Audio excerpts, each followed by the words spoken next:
All right, the Cougs opened up last weekend with 2 great wins against the 2 Oregon schools.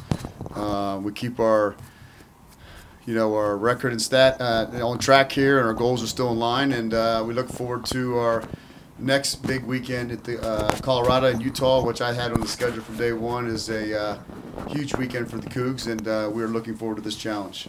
Daryl, go ahead. Yeah, Coach. Got a question for you. Had 34 shots on that game against Oregon State. What have you got to say about that? Well, honestly, I'll probably laugh when I say this. I didn't like it because 34 shots didn't mount to a lot. We were unrealistic in our shooting. We were a little bit selfish at times, and we made some corrections at the halftime. We're better in the second half. Oregon State's got a stingy defense there, but it was a little bit of just unrealistic shooting, I'd say, and settling outside the box. So we got to convert those numbers. And we've done better up until that game with our shots versus our goal ratio. That game got a little bit out of hand for us. What do you got to say about the field conditions? The field conditions? No, the field conditions are fine. I mean, it was a little wet there. We liked our grass short and tight, and we got the best surface in the country, let alone the Pac-12. So I have no problem with our field conditions.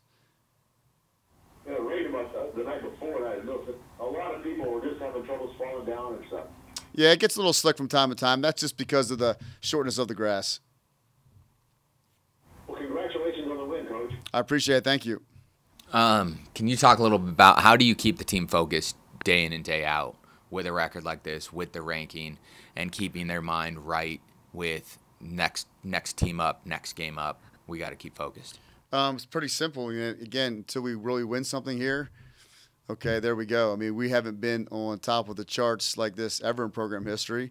But again, a Sweet 16 run's nice, but it wasn't the final deal. It wasn't a Pac-12 contending opportunity. I mean, we were still 6 or 7 last year. That's what we were picked this year. So my motivation is the same message every day, and the girls know it. Until we win something, we're still the underdog here. We're just going about our business day in and day out.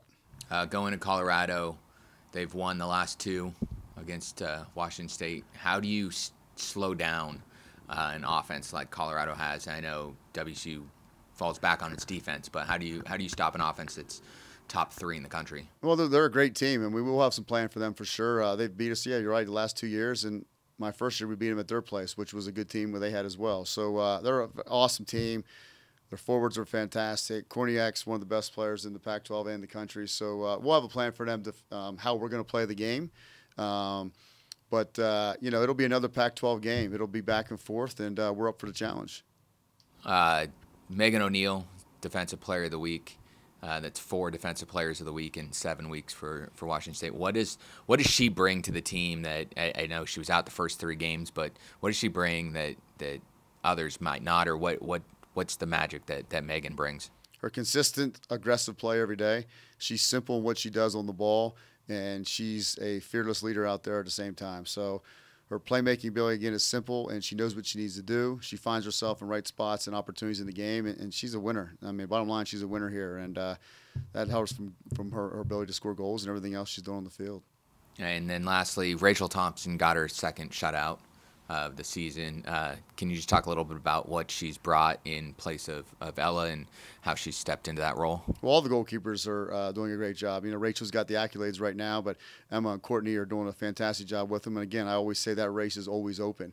Rachel has been winning games for us right now. She stepped in at the right time and has taken the bull by its horn and done a great job. I mean, the defense has helped her. I mean, she hasn't had to been incredible. Let's face it, a couple great saves at UCLA, but for the most part, it's been a defensive,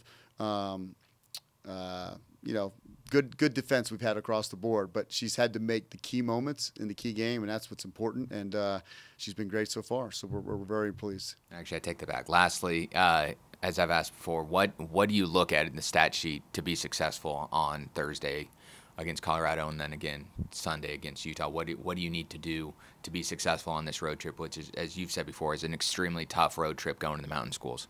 Yeah, man, we got to do. Also, we got to keep them off the score sheet. I mean, we know what they're good at. They obviously going to know what we're good at. So it's going to be 2 teams trying to do what they do best, and the other team trying to slow the other one down. There's a lot of things that come in factor there. I'm going to leave that alone for now. But we've got a great idea and a plan what we need to do for Thursday. Again, Colorado Danny's done an unbelievable job with that team. They are hot and rolling, and we look forward to the challenge on Thursday.